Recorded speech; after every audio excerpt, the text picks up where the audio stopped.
And with that, a legend is born. Not quite yet the man, but the Stone Cold character was born, and this guy is going to be a player. This guy is going to be in main events. He's not going to be curtain jerking. He's not going to be in these irrelevant storylines.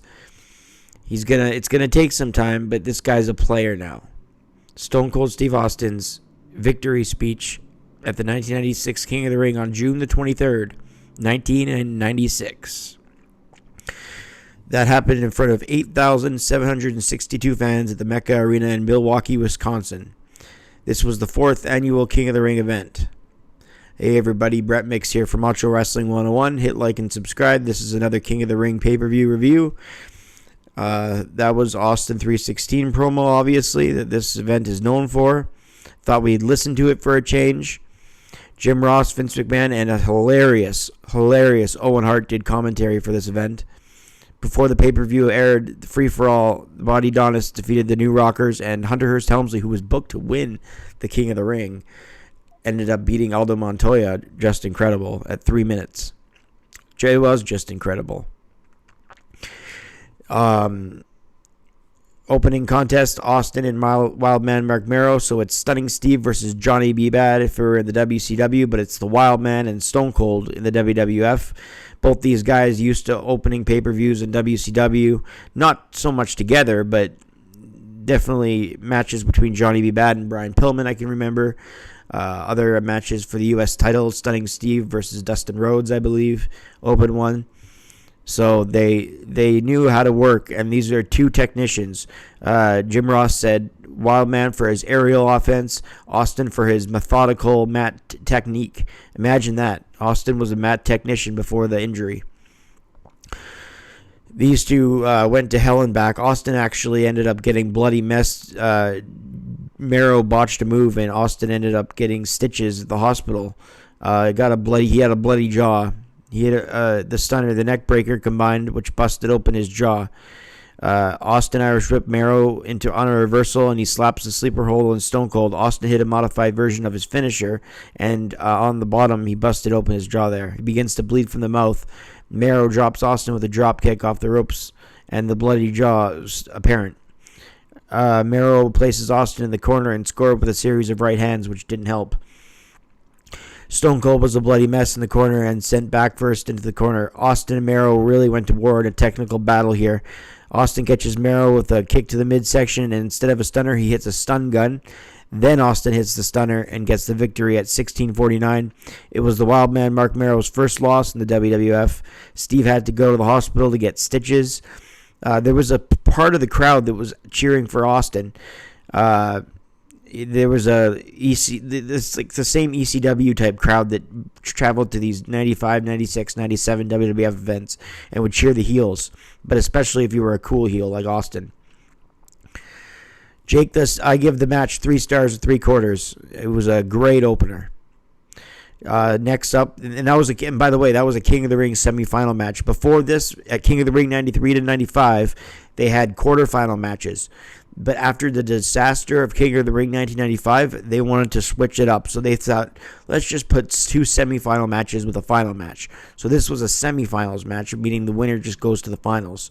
So Austin goes to the finals just by winning the one match. Jake the Snake Roberts, because the tournament, the other part of the tournament was on Raw and Superstars. Jake the Snake Roberts took on Vader next for the other semifinal in the match. Winner would face Austin.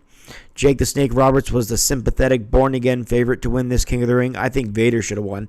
That way we would have had a good match between Vader and Austin, but they went with the sympathetic Jake card because Vader was a heel at the time. I guess they didn't want to have heel versus heel. McMahon points out that Jake's never won a championship in the WWF, so he really wants to get the King of the Ring. Roberts goes to clothesline Vader over the top rope, but he brings in Vader in, clobbering him with both fists in the middle of the ring. A big slap by Vader. How he did that. Vader charged at Jake as he moved out of the way.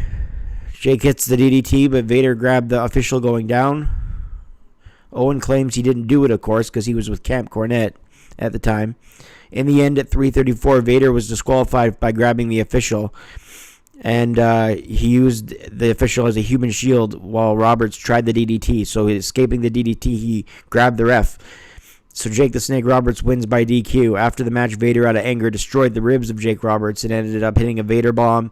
And the bruised ribs from Jake Roberts just got more bruised as he was going to go to the finals. So he had to get those taped up.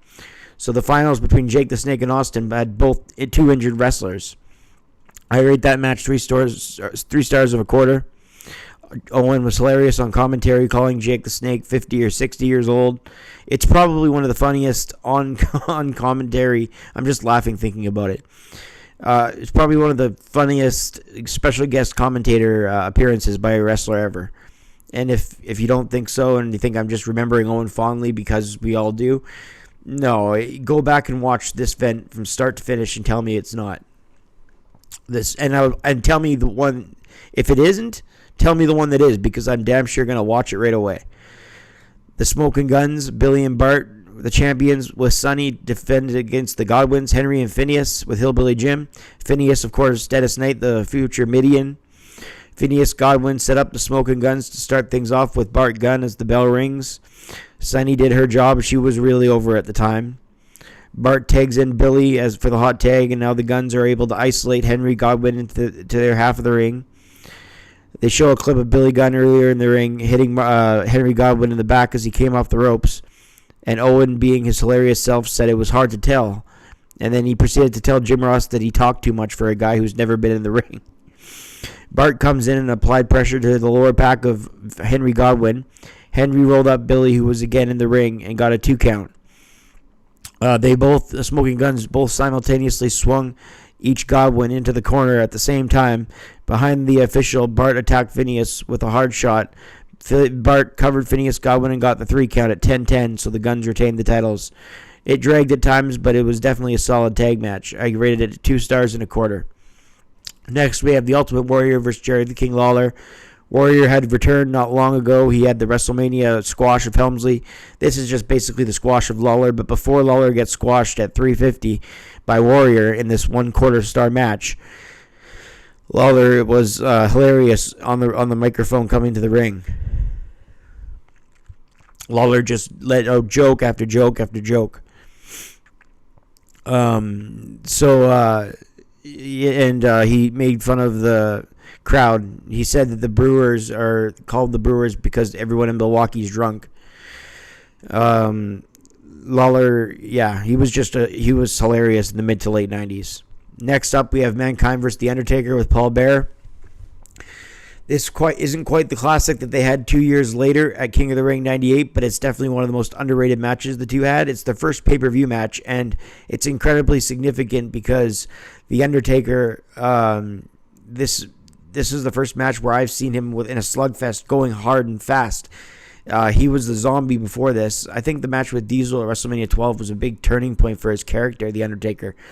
I think he started to wrestle a big, faster match, which thank God, because Undertaker started to deliver great matches after 1996. Before 96, it was just the character Undertaker. The matches were god-awful, but the character made you watch. Now it's the character with good matches, so it was significant for that. And they gave Mankind a big rub here as he went over The Undertaker, getting the victory after he slapped on his mandible claw again at 18:21. A forgotten gem here. 3 stars and 3/4 I give it. It's one of the better matches of the night. Now we got Goldust with Marlena versus Ahmed Johnson for the WWF Intercontinental Championship. Sorry if I was breathing. When I was taking a breath, I didn't want to breathe in through the microphone. So I'm doing this. Sorry if that went in through the mic. Owen kept getting better and better. No one probably cares, but I have I have history with my lungs, so I need to take a deep breath every once in a while. Owen keeps getting better at the announce table, which is scary how hilarious he could be because he was already so funny. Owen claimed that Goldust was getting his life saved by Ahmed Johnson when Goldust kissed him. And he said the CPR and McMahon and Ross's reactions to this were gold, just as gold as Owen's jokes. Ahmed Johnson ran to the ring to try and get revenge on Goldust, and Owen's like, how could he do that? The man saved his life when he kissed him. So Goldust put his whole body over Ahmed Johnson when he gets a 2 count, just to push the gay storyline a little bit further. He pushed the envelope. the homophobic envelope a little bit further. Ahmed Johnson kept fighting back, but finds himself in the unfortunate predicament of being in a sleeper by Goldust, who was cradling him. Goldust got down on the mat and kissed Ahmed Johnson. Ahmed Johnson grabbed him from the canvas and shoved him in the corner. This is an unintentionally hilarious match, and unloaded with hard shots to Goldust. Owen says he has gone insane despite the fact Goldust had just kissed Ahmed. Ahmed Johnson hits a spinebuster on Goldust off the ropes and hits the Pearl River Plunge to end it. At 15:34, we have a new Intercontinental Champion, Ahmed Johnson. He'd later have to forfeit the title because of injuries, but he did win the Intercontinental title from Goldust at King of the Ring. Next up, we have a forgettable match between Stone Cold and Jake the Snake. I'm sure it's not going to lead to anything significant, so it's just a forgettable match to be had.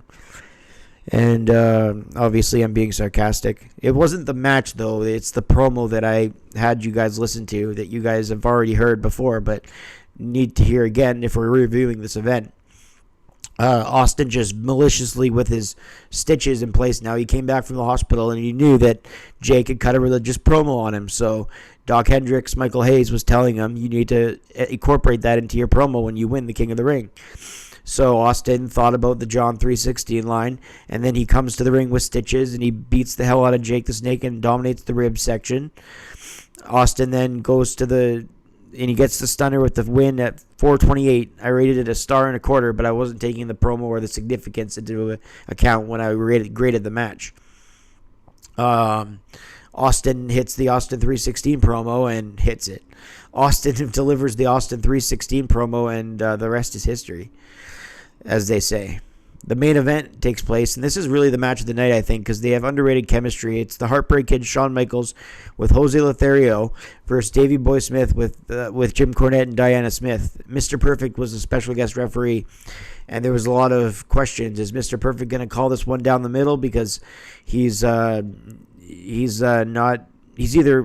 I think he was either close with the Camp Cornette or he was against Shawn Michaels, or a little bit of both. So, he was seen talking to Camp Cornette before the match. So Owen Hart on commentary kept calling Jose Lothario dirty Mexican. And every time the fans chanted USA, USA, he said the fans were chanting UK, UK for the Bulldog. Just talking about it makes me laugh, let alone going back and watching it. God, Owen Hart.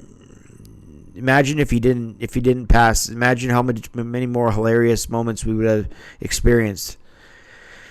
Anyway, this match, like I said, there was great chemistry all the way back to their Saturday night's main event match back in 1992, where Shawn took the Intercontinental title from the Bulldog. Davey Boy said he was going to become champion here. Mr. Perfect was the ref. Owen was in a tuxedo. If not a tuxedo, he was in a suit on commentary. And he ended up getting involved in the finish. HBK hit his kipped up and did his elbow and then sweet chin music, but Mr. Perfect was going to count the three. Owen slid it from the commentary booth into the ring and grabbed Perfect's legs, but Earl Hebner counted the three at 26-25. Michaels put away the Bulldog and retained the title. This match had a slower pace, but it was done extremely well. They paced it very well. I gave it 4 stars. Match of the night. The show always would be known, though, for the birth of Austin 3:16. I graded it a 7.5 out of 10. There are several other fun elements to this event, including the fantastic opener between Austin and Mero. Owen Hart keeps us entertained the whole night. There weren't any terrible matches outside the Warrior match, but even then, that popped the crowd. I'd say add this to your collection or rewatch it because it's one of the better King of the Ring events. So that's King of the Ring 1996, a whole hell of a lot better than 1995, even if that 1995 was an unintentional hilarious review. Anyways, I hope this review was decent or hilarious. I hope I'm making everybody enjoy remembering this stuff. We'll be back with King of the Ring 1997. So for King of the Ring 96, 7.5 out of 10. I'm Brett Mix. Hit like and subscribe, and we'll see you on the next one. I'm Brett Mix, and I'm out.